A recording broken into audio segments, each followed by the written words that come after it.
screen is shared now? Yes, sir. Okay. So let us move towards the next topic. It is also a very important topic and gives some basis for the fundamental facts related to quantum mechanics as well as the spectroscopy. अब आपको भाई quantum mechanics से कैसे है, जहां भी quantization की बात आएगी वहां क्वांटम मैकेनिक्स अपने आप आ जाएगी।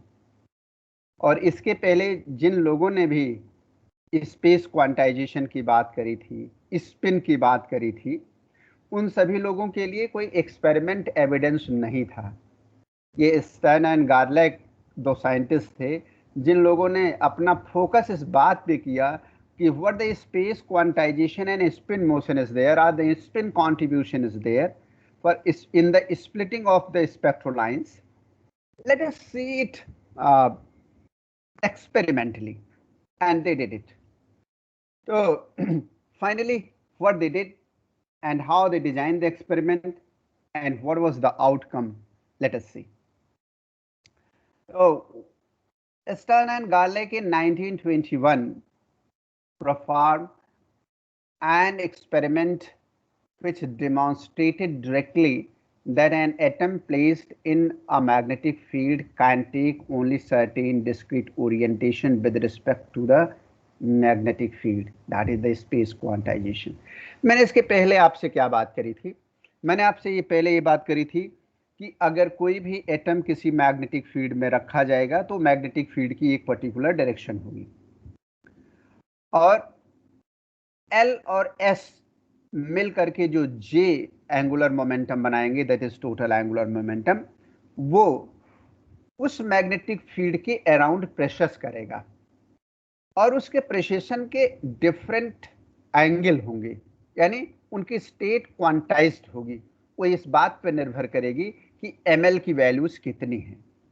अब इन्हीं स्पेस क्वांटाइजेशन के लिए हमें एक्सपेरिमेंटली वेरीफाई करना है, तो ऑब्वियसली हमें एटम को पहले मैग्नेटिक फील्ड में रखना पड़ेगा। अच्छा, अपनी सिचुएशन और अपनी आवश्यकता के हिसाब से हम उस मैग्नेटिक फील्ड के स्ट्रेंथ को सेलेक्ट करेंगे कि यूनिफॉर्म मैग्नेटिक फील्ड होगी, ग्रेडेड मैग्नेटिक फील्ड होगी, या किस तरीके की मैग्नेटिक फील्ड होगी। क्यों? क्योंकि एक्चुअली उस पार्टिकल पर, उस एटम पर हम उस तरह का फोर्स एक्सपीरियंस करना चाहते हैं जो एटम किसी मैग्नेटिक फील्ड से होकर के गुजरे, और अगर गुजरता है और बेरिंग मैग्नेटिक फील्ड है अगर उसमें, तो एक मैग्नेटिक फील्ड ग्रेडियंट आएगा और वो मैग्नेटिक फील्ड ग्रेडियंट उसमें एक एक्सेलरेशन उत्पन्न करेगा जिसकी वजह से उसका डिस्प्लेसमेंट होगा। सारे जो न्यूटन के गति के नियम हैं वो लगाएंगे, हम एक्सेलरेशन कैलकुलेट करेंगे, फिर उनका डिस्प्लेसमेंट देखेंगे और देखेंगे कि कितने डिस्प्लेसमेंट उसके पॉसिबल हैं, कितने ओरिएंटेशन पॉसिबल हैं। यानी मैग्नेटिक फील्ड में जब कोई एटम रखा गया तो उसमें एटम का स्पेस को, एटम के ऑर्बिट्स का स्पेस क्वांटाइजेशन हुआ और उसका एक्सपेरिमेंटल डिपिक्शन ही स्टर्न गार्लेक एक्सपेरिमेंट का मेन मोटिव है। तो we are doing this one. It also demonstrates the existence of electron spin, thus providing an experimental verification of the vector atom model. और यही वेक्टर एटम मॉडल भी था। तो वेक्टर एटम मॉडल का experimental demonstration है Stern गार्लेक experiment. तो what was the experimental setup, let us see.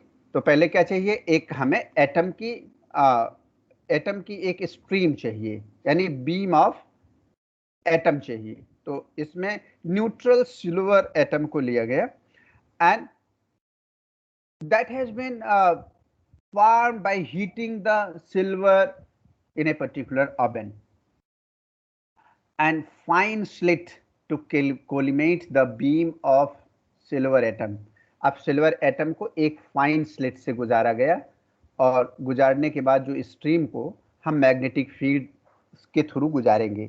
तो जब मैग्नेटिक फील्ड से जाएगा तो उस पर ऑब्वियस सी बात है कि सभी precession, acceleration, velocity, whatever the things there due to the magnetic field and due to the magnetic field of the atom itself in terms of J contributed by L and S both. तो उसका हम reflection देखेंगे, उसका हम impression देखेंगे at the photographic plate. तो non-homogeneous magnetic field through which the beam of silver atom passed. non-homogeneous क्यों? क्योंकि हम एक मैग्नेटिक फील्ड ग्रेडियंट चाहते हैं जो एक्सेलरेशन प्रोड्यूस कर सके. उसमें varying value of the magnetic field ही उसमें एक्सेलरेशन प्रोड्यूस करेगी. यानी del B upon del T कुछ होना चाहिए या del B upon del X होना चाहिए. अगर टाइम के साथ नहीं, स्पेस के साथ है, डिस्टेंस के साथ, तो del B upon del X होना चाहिए. तो that has been taken here. The designing of the pole pieces of the magnets are in such a way that the field increases in Z direction. यानी Z direction में field का increment. उसके लिए क्या किया गया?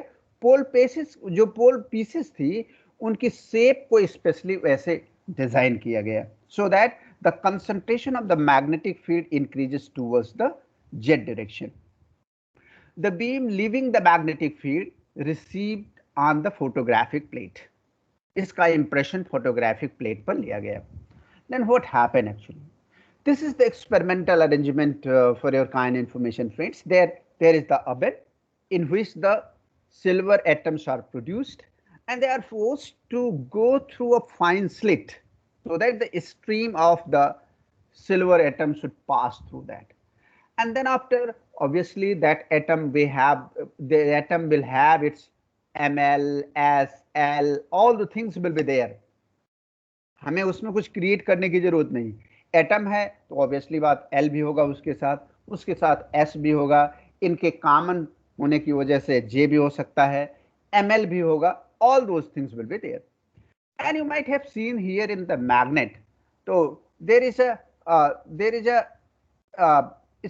steep arrangement of the N pole, so that the focus of the magnetic field may increase towards the Z direction. And when the beam is passing through this one, then impression is in such a way that there are +1 and -1 impression corresponding to the single. अब देखो, एक oven से जो atoms आ रहे हैं इसमें हजारों, करोड़ों, अरबों नंबर ऑफ एटम्स होंगे. तो ऑब्वियस सी बात है कोई ना कोई एटम हर जगह पड़ना चाहिए. तो उसकी वजह से एक बैंड एक इंप्रेशन के रूप में स्क्रीन पे आना चाहिए, जो क्लासिकल थियरी कहती है. लेकिन ऐसा हो नहीं रहा है. कुछ इंप्रेशन के स्पेसिफिक पॉइंट हैं, वहीं इंप्रेशन आ रहा है. इसका मतलब कि इनका ओरिएंटेशन स्पेस में फिक्स हो गया कि यहीं पर ये एटम पहुंचेंगे, यहीं एटम इनके इंप्रेशन देंगे, और जगह पे नहीं देंगे. इसका मतलब इनका स्पेस क्वांटाइजेशन हो गया. और इसी स्पेस क्वांटाइजेशन को ही स्टर्न गार्लिक एक्सपेरिमेंटली डेमोन्स्ट्रेट करता है. और ये +1 क्यों होगा, -1 क्यों होगा, ये स्पिन के द्वारा डोमिनेट होगा. अभी आगे के एक्सप्रेशन में आप इसको देखेंगे. I think it is clear. So intended to demonstrate the space quantization L and therefore expected the odd number of spot but observe an even number. ये भी हुआ कि भाई ml की 3 वैल्यूज हैं तो 3 इंप्रेशन आने चाहिए, लेकिन केवल 2 ही इंप्रेशन आए, 3 नहीं आए. तो आखिर ऐसा क्यों हुआ, जरा इसको देखा जाए. तो what actually has been observed here कि अगर हम क्लासिकल कंसिडरेशन दें, क्लासिकल एक्सपेक्टेशन लें, तो ऑब्वियस सी बात है कि बैंड के रूप में आएगा, क्योंकि कोई ना कोई एटम हर जगह उसमें पहुंचता रहेगा और ऊपर से नीचे तक एक बैंड का फॉर्मेशन होगा, जैसा कि पहली फिगर ऊपर सेकेंड पार्ट में पहली फिगर. दूसरा है कि if j is equal to 0 prediction, then there should be the only one line. And but if j is equal to 0, then it has been observed two lines there, and their impression is in this way, what has been shown in the figure. तो ये दो line, दो quantize यानी दो ही impression क्यों आ रहे हैं, इसका कारण क्या है? तो it is because an atom's behavior in the magnetic field depends on ml, and it is known as the magnetic quantum number. In the original Stern-Garlick experiment in 1922, two lines were seen, but the neutral silver atom were used. Although the silver atom having the 5s electron beyond the closed n is equal to 4 cell, यानी 4 cell के ऊपर 5s electron है इसमें. The Stern-Garlick apparatus was later used with the hydrogen. इसे hydrogen के लिए किया गया जहां एक ही इलेक्ट्रॉन है, कोई फील्ड सेल पहले से नहीं है. And that has been repeated in 1925 by the Phipps and Taylor to rule out any complication with multiple electron might introduce. उन्होंने कहा भाई हम सिंगल इलेक्ट्रॉन लेकर के देखते हैं, हो सकता है एक से ज़्यादा इलेक्ट्रॉन और इसके एनर्जी स्टेट हैं, उसकी वजह से हो सकता है दो इंप्रेशन आते हों.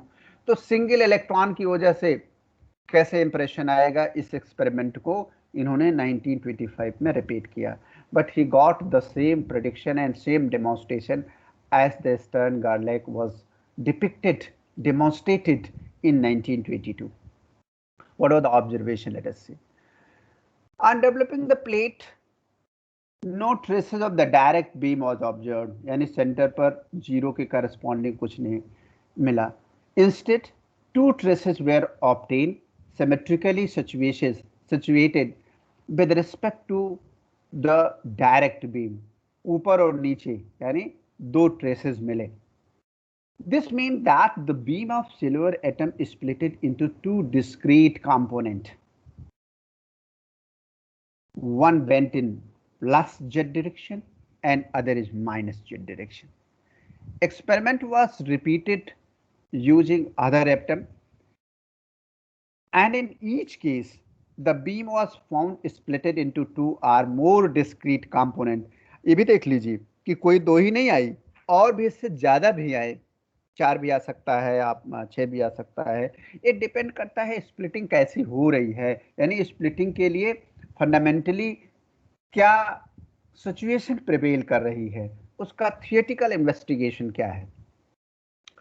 अब मैग्नेट, अब इसका एक्सप्लेनेशन एनालिसिस दी जा रही है कि why I am discussing this in this way. Actually जब आप अभी जब डिजर्टेशन में आएंगे तो कोई एक प्रॉब्लम लेंगे, उस प्रॉब्लम को पहले आप अगर एक्सपेरिमेंटल करते हैं तो आप एक्सपेरिमेंटली क्या किए हैं उसको आपको डेमोन्स्ट्रेट करना पड़ेगा, फिर उसकी एनालिसिस देनी पड़ेगी कि इस एक्सपेरिमेंट में हुआ क्या.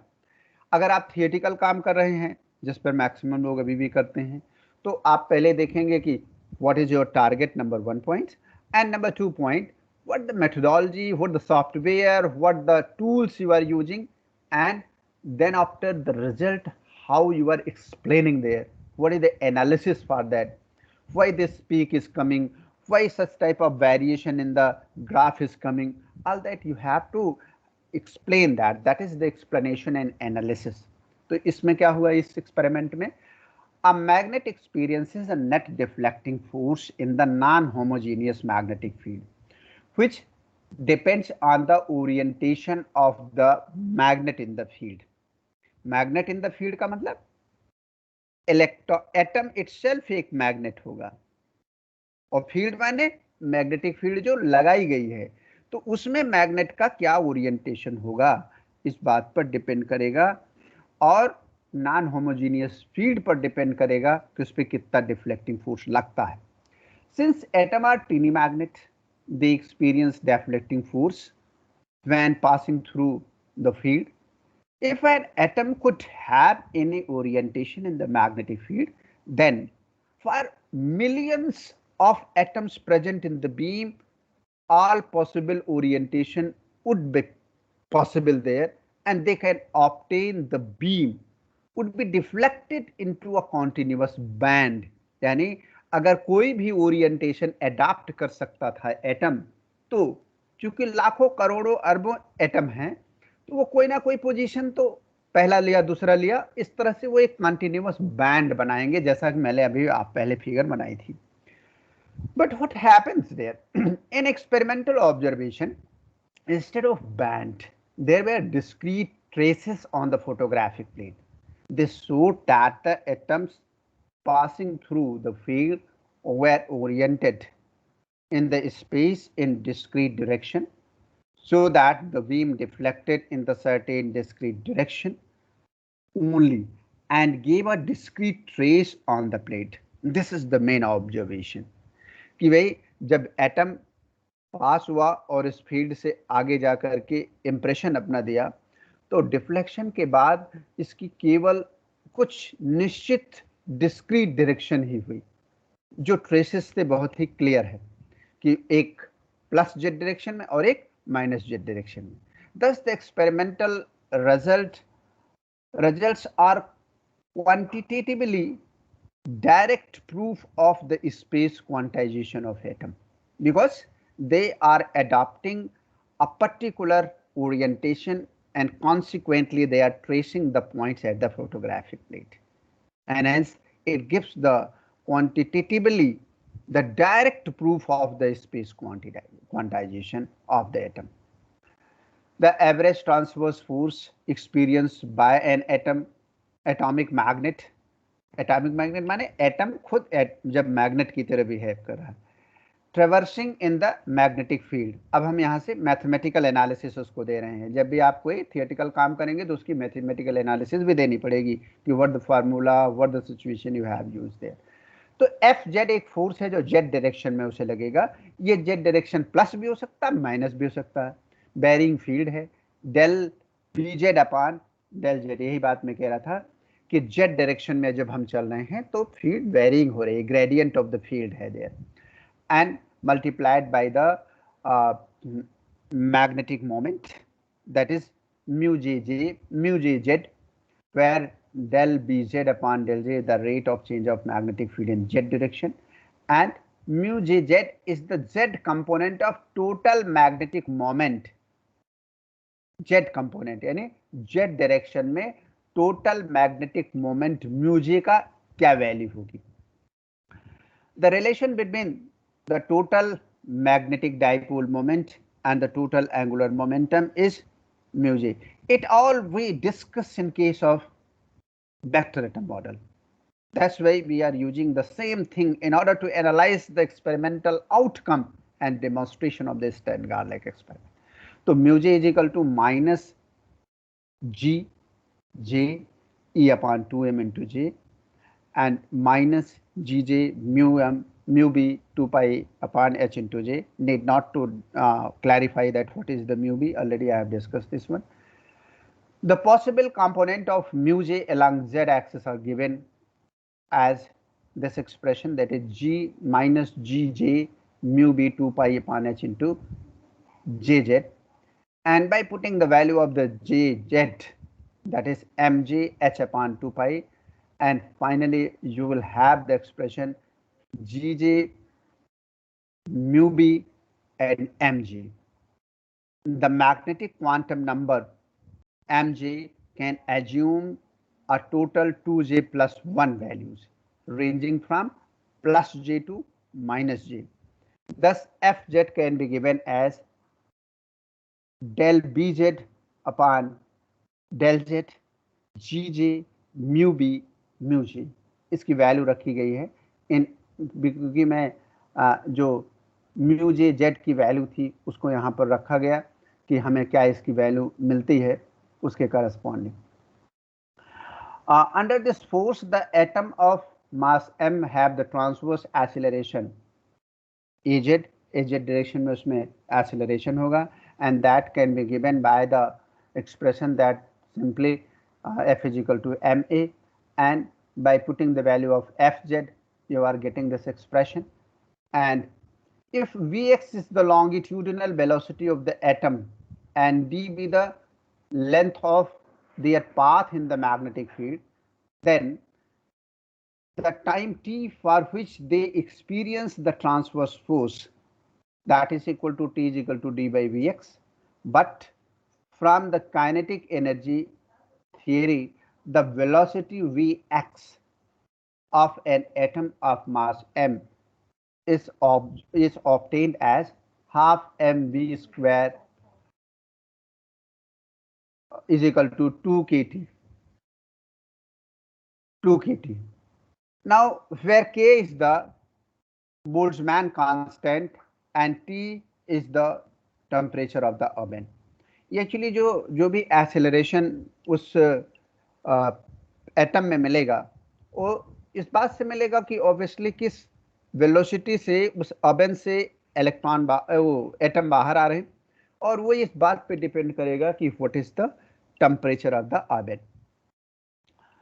Now Vx can be obtained that half under root 4 kt upon m, and this T is equal to d upon Vx is equal to d times under root m upon 4 kt. The transverse deflection suffered by atom is given by Z is equal to half AZT square. How we are getting? Just by using we are using here the expression which has been proposed by the Newton, that is the Newton's law of motion, that S is equal to ut plus half at square, and here u is equal to 0, that's why I am writing this expression, and 1 upon 2m del bz upon dz gj mu b mj d square and m upon 4 kt. And if we will write the values and rearrange it in the suitable form, then we have the next expression. I mean that last expression we have here for z, यानी z direction में atom का deflection कितना होगा. ये किन किन बातों पे निर्भर करेगा? एक तो ये बात कि ग्रेडेड फील्ड कितनी है, फील्ड का ग्रेडियंट कितना है जो मैग्नेटिक फील्ड लगाई गई, टेम्परेचर क्या है, और mj की क्या वैल्यू है. बाकी ऑलमोस्ट जो चीजें हैं वो कांस्टेंट हैं, इसमें इनकी वैल्यू हम आप पुट कर सकते हैं. और for your kind information, T भी किसी पर्टिकुलर एक्सपेरिमेंट के लिए कांस्टेंट हो जाएगा क्योंकि हम किसी पर्टिकुलर टेम्परेचर पे काम कर रहे हैं. और अगर हम एटम लेंगे किसी, अच्छा हम अगर ग्रेडियंट फिक्स कर दिए कि भाई ये ग्रेडियंट है, तो del B Z upon del Z भी फिक्स हो जाएगा. अब इस पे एम जे की वैल्यू के ऊपर निर्भर करेगा कि सिचुएशन कैसे बदल रही है. That's why we have taken the atomic beam would be deflected into 2j plus 1 component corresponding to 2j plus 1 possible values of mj, giving 2j plus 1 traces on the plate. यही decide करेगा j की value या mj की value कि कितने trace वहां पर होंगी. For the silver atom 2 traces were obtained, and by measuring the separation between the traces, it was found from the expression GJMJ is equal to plus minus 1. At the temperature of the oven, the silver atom were in their ground state, and which is 2s half, for which the L is equal to 0 and J is equal to S is equal to half. और आपको हमने पहले भी बताया था कि J की कभी नेगेटिव वैल्यू नहीं हो सकती. तो so that if we will have the mj value that is 2j plus 1, तो J is equal to S is equal to half, तो कितना हो जाएगा? 2 को हाफ से मल्टीप्लाई करेंगे 1 plus 1 is equal to 2. Hence there are 2 traces. Who is deciding it? Vector atom model is predicting theoretically that there should be 2 traces, and what experimentally has been observed by the Stein-Garlett, that only 2 traces are there, not the 3 traces are there. Further, Gj is equal to Gs is equal to 2 and Mj is equal to Ms is equal to plus minus 1 as postulated by the spin hypothesis. तो इसकी भी value देख लीजिए कि भाई जीजे जो separation आ रहा है दोनों के बीच में, जीजे एमजे की क्या वैल्यू होगी, तो 2 multiplied by plus minus half, that is plus minus 1 at observed experimentally. Means that there is a good agreement, 100% agreement between the experimental and proposed theoretical model or the theoretical vector atom model has been proposed for the prediction and for the explanation of the spectroscopy of the atom.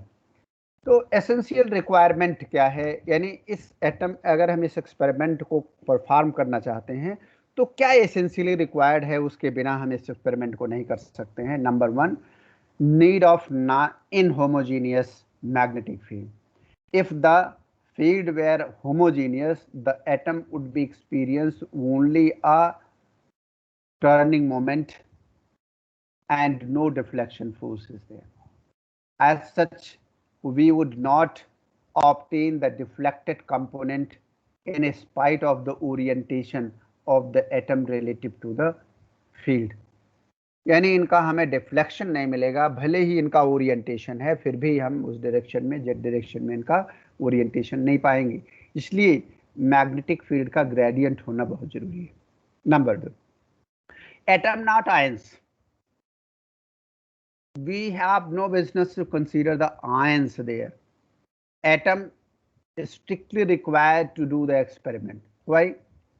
अगर हम ion लेंगे तो charge होगा, अगर वो charge होगा तो charge particle will also experience the Lorentz force and their deflection would no longer be transverse, so that no trace would be obtained on the plate. So this is all about what I was interested to discuss in today's lecture. If anything, any point, whatever you wish to discuss, you wish to ask, please let me know. Because really I discussed this Stern-Garlach experiment in the easiest way, whatever the possible at my end. And I think that you might have understand this, how this experiment has been carried on and what was the outcome, what was the essential requirement, and how the things has been concluded in the favor of the vector atom model. So anything, if anybody can wish to ask this, you can ask. Please ask the question if you need. Sir, तो जो